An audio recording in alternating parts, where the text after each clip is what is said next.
दिल्ली में बीएचपी की रैली में जगत गुरु योगेश्वर आचार्य का बेहद भड़काऊ बयान। कहा, अगर जरूरी हो तो अराजक तत्वों के हाथ काट दो, उनका सिर काट दो, ज्यादा से ज्यादा जेल जाओगे। योगेश्वर आचार्य ने कहा कि अराजक तत्वों को सबक सिखाने का समय आ गया है, लोगों को चुन चुन कर मारो। बीएचपी की रैली में महंत नवल किशोर दास ने हिंदुओं को बंदूकें हासिल करने की नसीहत दी। महंत नवल किशोर दास ने कहा कि बंदूकों का हासिल करें, लाइसेंस नहीं मिलता तो चिंता मत करो, जो लोग तुम्हें मारने आते हैं उनके पास भी लाइसेंस नहीं है। महंत नवल किशोर दास ने कहा कि अगर हम सब ने एक साथ मिल जाए तो दिल्ली पुलिस के कमिश्नर भी हमें चाय पिलाएंगे और हम जो चाहेंगे वो करेंगे।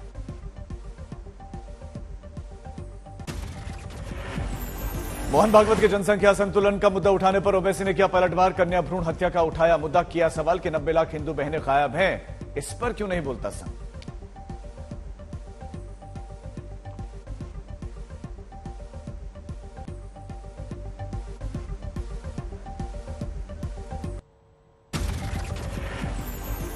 मोहन भागवत के जनसंख्या संतुलन का मुद्दा उठाने पर ओवैसी का पलटवार।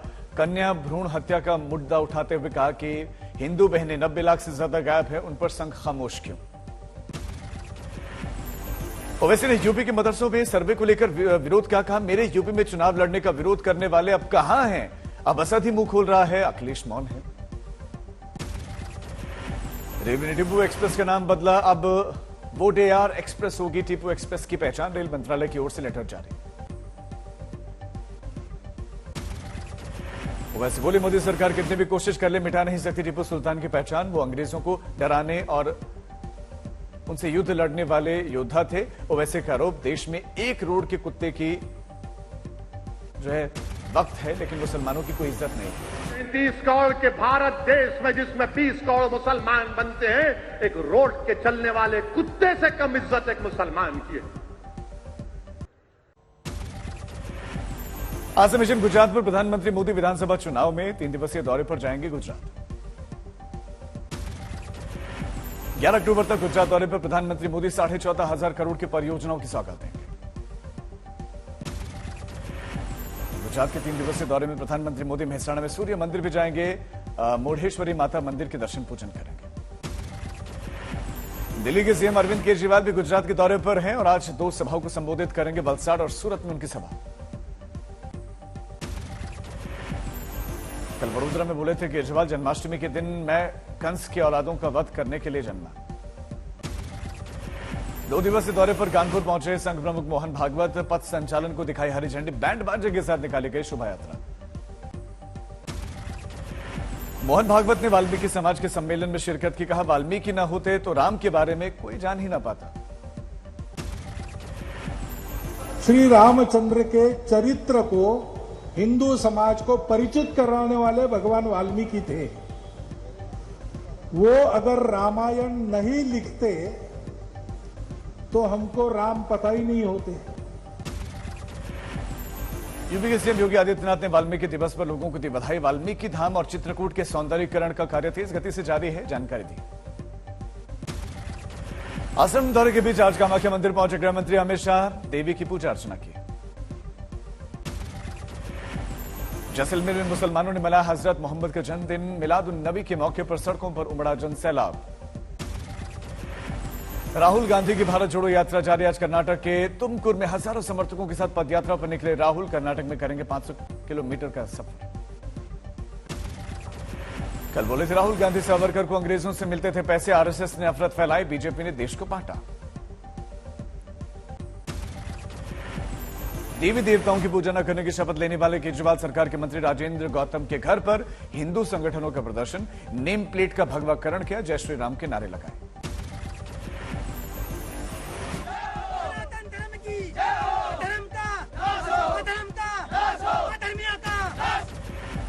प्रशांत किशोर ने सीएम नीतीश कुमार पर चुटकुले कहा, नीतीश ऐसे लोगों से घिरे हैं जिन पर उन्हें खुद भी एतबार नहीं है।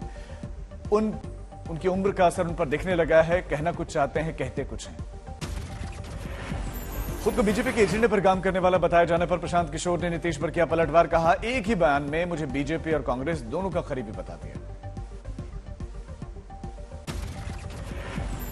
देखिए, उन्होंने कहा कि मैं भाजपा के एजेंडे पर काम कर रहा हूं और उसी के साथ ये भी कह दिया कि मैंने उनको कहा कि आप कांग्रेस में अपने दल का विलय कर दें।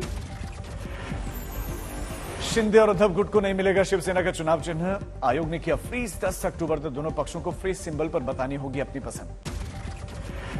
शिवसेना का तीर कमान वाला चुनावी सिंबल फ्रीज होने पर बोले एनसीपी अध्यक्ष शरद पवार, मुझे कोई आश्चर्य नहीं, इसकी उम्मीद थी। कहा, मुझे नहीं पता कि इन दिनों फैसले ले कौन रहा है। कई दिनों की मूसलाधार बारिश के बाद से उत्तर प्रदेश में कई जिलों में सैलाब का संकट। उफान पर घाघरा नदी और सरयू नदी। बहराइच में 150 गांव में सैलाब से आपदा। बहराइच में मोतीपुर, नानपारा, मेहसी और कैसरगंज में सैलाब से बुरा हाल है। रायबूझा के करीब क्षतिग्रस्त हुआ पुल, आवागमन ठप। पुल की मरम्मत में प्रशासन की टीमें जुटी। बहराइच के गोपिया बैराज में इलाके में घर के आगे तेज धारा में बह गया एक शख्स। परिजनों का रो रो कर बुरा हाल।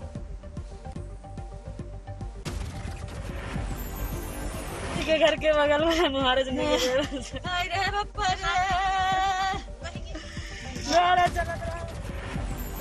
बहराइच के गोपिया गांव में बाढ़ से पलायन को मजबूर हुए लोग टेंट में गुजार रहे हैं रातें।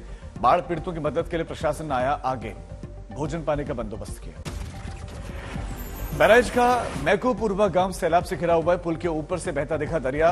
प्रमुख सड़क कटने की वजह से गांव का जिला मुख्यालय से संपर्क कटा। यूपी के बलरामपुर में सैलाब का जबरदस्त संकट। गलियों में चल रहे हैं नाव। घरों के बाहर खड़ी कारों की छत तक पहुंचा बाढ़ का पानी। बलरामपुर में हाईवे के ऊपर से राप्ती नदी का बाढ़ का पानी बह रहा है। मुसाफिरों के लिए बड़ा खतरा। बलरामपुर में बाढ़ प्रभावित इलाकों में पलायन करने को मजबूर हुए लोग। घरों के भीतर बाढ़ का पानी घुस गया है। बलरामपुर में सैलाब की जद में देखा समूचा इलाका। एसपी ने एनडीआरएफ की टीमों को बुलाने की जानकारी दी। बाढ़ प्रभावित इलाकों में नावों की व्यवस्था की गई। यूपी के श्रावस्ती में भी सैलाब के संकट के बीच में एनडीआरएफ की टीमें तैनात। बाढ़ प्रभावित इलाकों से पलायन के लिए आपाधापी मची है। श्रावस्ती में घरों के भीतर जा रहे एनडीआरएफ की नावें, लोगों को रेस्क्यू किया जा रहा है। हाट बाजार हर जगह पानी ही है। श्रावस्ती में अचानक गए बाढ़ में डूबा पूजा पंडाल में कमर तक जल भराव दिखा। मध्य प्रदेश के श्योपुर में बाढ़ प्रभावित सड़क पर ड्राइवर का दुस्साहस यात्रियों को भारी पड़ा। सैलाब में पलट गई बस पलटने से हुए हादसे में 9 लोग गंभीर रूप से घायल। बस में सवार थे 50 से ज्यादा यात्री। श्योपुर में हादसे के बाद से सूचना पर क्रेन से बस को निकाला गया पानी से बाहर। यात्रियों को रेस्क्यू किया गया। जोरदार बारिश के बाद मथुरा में लोगों की बढ़ी मुसीबतें। कई जगहों पर सड़कों पर पानी भरा दिखा। उत्तराखंड के चंपावत में मूसलाधार बारिश के बाद भूस्खलन का संकट बढ़ा। लैंडस्लाइड की वजह से टनकपुर पिथौरागढ़ रोड बंद हो गई। भारी बारिश के बाद सीकर में जल भराव का संकट।